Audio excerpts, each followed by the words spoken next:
So, in the Actors Corner, joining me on the call is director and producer David Ford with a sense of urgency. Yes, Sense of Urgency is the name of the film we are talking about today.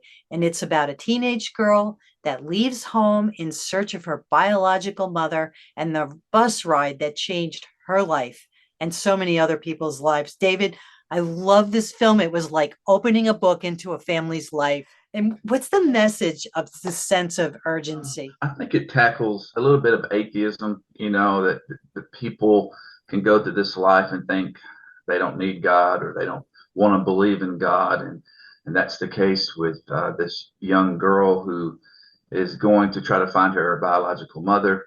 And she gets in a pretty bad, hairy situation.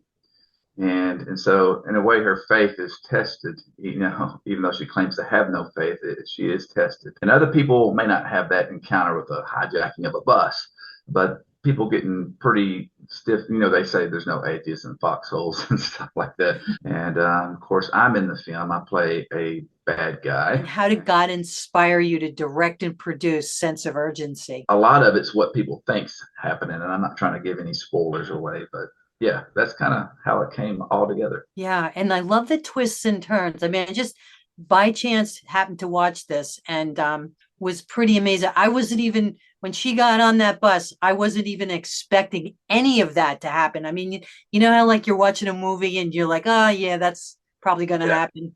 Oh yeah, that no, everything was a surprise in this movie, and I just had to keep watching it. I couldn't stop. So I hope everybody gets a chance to see it. How do you see God working, as you produce films like this? Well, you never know who it's going to touch when you write these films or make these films. And, for the long, we made this back in 2016 and it wasn't even on video till like 2017. So it's years ago, but nothing, we put it on Amazon, but we didn't have any advertising. So it just kind of sat there in the dark. And so just recently, a couple of weeks ago, I was like, you know what? I'm going to put it on YouTube for free, let people watch it because we made this film to impact people. you know it wasn't just about trying to make a dollar. We wanted to get the word out there. We had so many views in 2 weeks on that video, like close to 300,000 last I checked, in, Wow. in 2 weeks. And most of every comment is really good. People like you saying they love it. Yeah, there's always going to be the naysayers, no matter how good you think it is. So that's something that comes with it. But still, those people are being impacted too. Yeah. Even if they don't like the film, that message of the gospel is still in there, accept it or reject it. And by the time this airs, there's going to be more people who are going to have watched this. So we want everybody to be blessed by it, because I was certainly blessed by it. What other projects are you working on right now? Yes. Preacher Man is hopefully my next film. What's Preacher Man about? Well, it's about an escaped convict who he escapes prison because they're trying to kill him in prison. The Aryan Nation people are trying to kill him, because there's racist gangs in prison. So he actually helped this guy, and they're trying to kill him over. So he escapes, and in the process, he hitches a ride with a preacher going to a job interview who has a heart attack.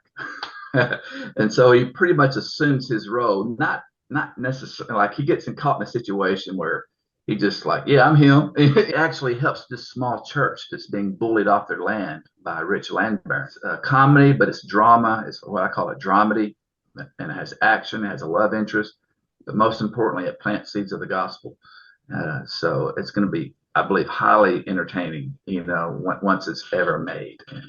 And if any of your listeners have deep pockets and want to jump on board of making a Christian film, I'm not hard to find. Wonderful. And didn't know it, but you are a big what filmmaker? A big what? A big what? I've made a couple of Bigfoot movies. Actually, my first film was a film called Something in the Woods.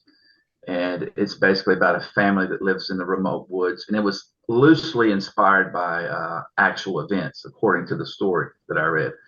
And so, happened like late 60s. They lived in the woods and they had some Sasquatch encounters coming around their house. So they didn't know how to deal with it. And so I just made a movie on it because I thought, there's not many serious. It was actually the first serious Bigfoot family-oriented Bigfoot film ever made, and I know it's a mouthful. There's lots of Bigfoot movies, but they're all horror films or documentaries or comedies. But there's never been a serious Bigfoot film that the whole family could watch that's PG without seeing, gore and nudity and all that. But what sets it apart from everybody else? I mean, I'm thinking it's real serious now. Like what?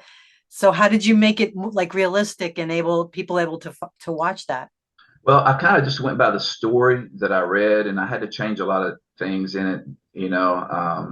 So I did add a little Hollywood style to it on my own interpretation. But so it's basically a combination of two different stories that I've read. One of them was called the Ruby Creek Incident, and one of them was called the Cowman of Copless Beach.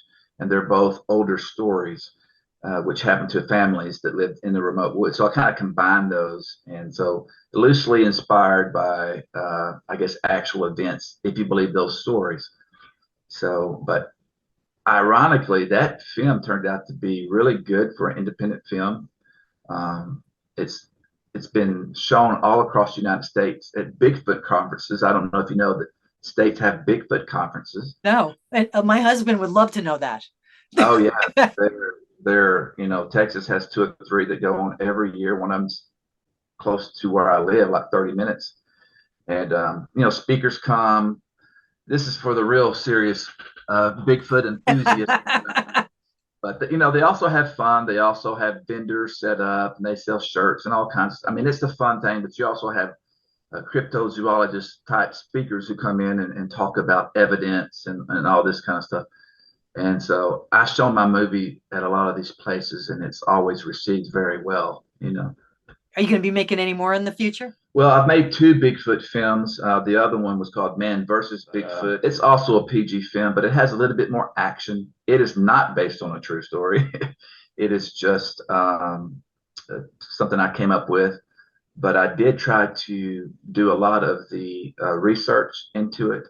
And when you make a film, you have to research the subject, become an expert in it pretty much. And so I researched it for 3 to 4, maybe 5 years, while making these movies and before. Say most of the Bigfoot believing world lovers community are not believing in God. They're going to believe in the missing link type thing, or that kind of situation, like it's a big human with hair that hasn't evolved all the way.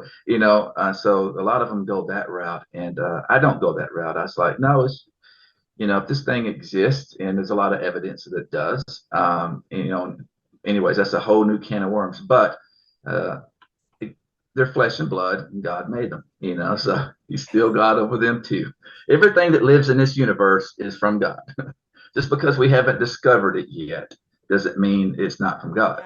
Well, where can they find out more about you and more about this film? I do have a Saving Oscar page on my Facebook page. It's Saving Oscar Productions. So I think it's basically facebook.com/Saving Oscar. And so it's not too hard to find. And we also have a YouTube page, of course, at Saving Oscar. So if somebody type that in YouTube, Saving Oscar Productions, it'd be easy to find me.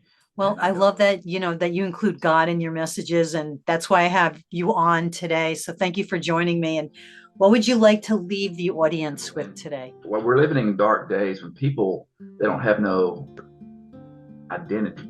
And you're only going to find your identity in Jesus Christ. He's the one that gives life, purpose, meaning, and also gives us a destiny and a future. And without that, I don't see how people even live. I wouldn't want to get up in the morning if I knew that one day everybody that I loved was just going to die, and I'd never see them again, and I would become warm dirt, too, and cease to exist. It's not even a mathematical chance of that happening anyway, because evolution couldn't have happened, because nothing plus nothing equals nothing. So.